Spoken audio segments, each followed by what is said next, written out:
Just gonna jump right in, if that's all right. Do that right away. Just so you know, he's with Christian cinema, believe it. Yeah, I love Christian cinema. She's saying that, like, to blame Christian cinema.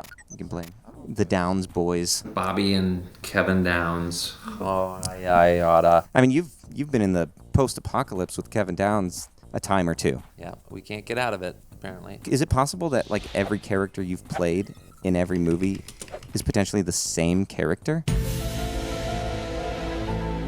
Well, I do like to say that I think I'm the most unraptured actor on the planet. Next to Kirk Cameron, maybe? No, I'm like way more unraptured than he is. Not even close. He's not even close. I mean, has he done 15 end-of-the-world movies? I don't think so, actually.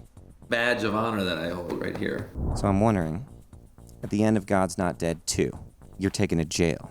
When you inevitably break out of prison in this movie, will you be doing that with the Prius? Or will I get raptured? But a little spoiler, though. Sure.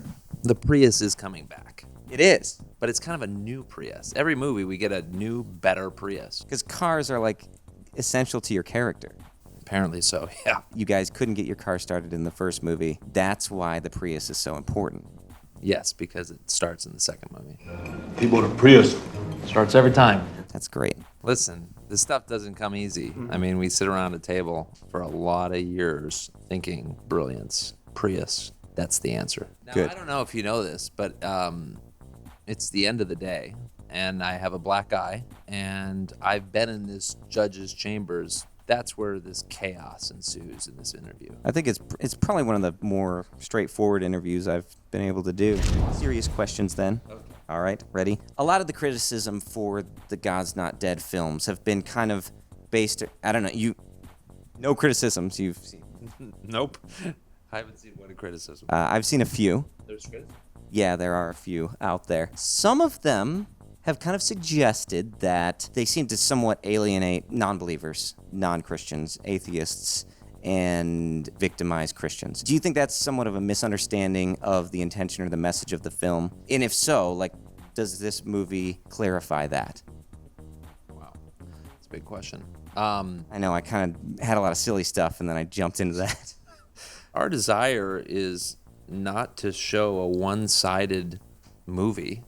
Our desire is to show an equally balanced, both sides of an argument, and hopefully the truth comes out of that, inspiration comes out of that, and also healing comes out of that. And so God's Not Dead, this next installment. In our society right now, obviously, you turn on the news, there's arguing, there's anger, there's bitterness, there's resentment, all this stuff happening on both sides of the aisle of the politics. But also it's happening more and more just in conversations with whoever you're working with. It's just a weird, society's in a different place now. There's political correctness has come in so much to where now you almost don't even feel like you can openly share your beliefs without being targeted in some way, shape, or form. And so this movie really is about healing. It's about forgiveness. It's about how in the world do you unite by showing truthful both sides. And where does healing come out of? It's broader than just this little story. There's obviously the Reverend Dave character. He gets out of jail, but then chaos ensues in his life in so many different ways: brokenness, hurt, anger, frustration, hysteria. These grief, all of this stuff, which in reality we all go through. Now, Kevin, you don't look like you go through that. I don't know. No, of course not. But you're still young. Yeah, you've heard about it. But the older you get, which, now that I'm 27, all this stuff comes into your life. Since God's Not Dead came out, ironically, PureFlix has gone through its battles. In the process, I lost my parents, both my parents. Here we are in this movie. It deals with loss. It deals with anger. It deals with these relationships that don't get along.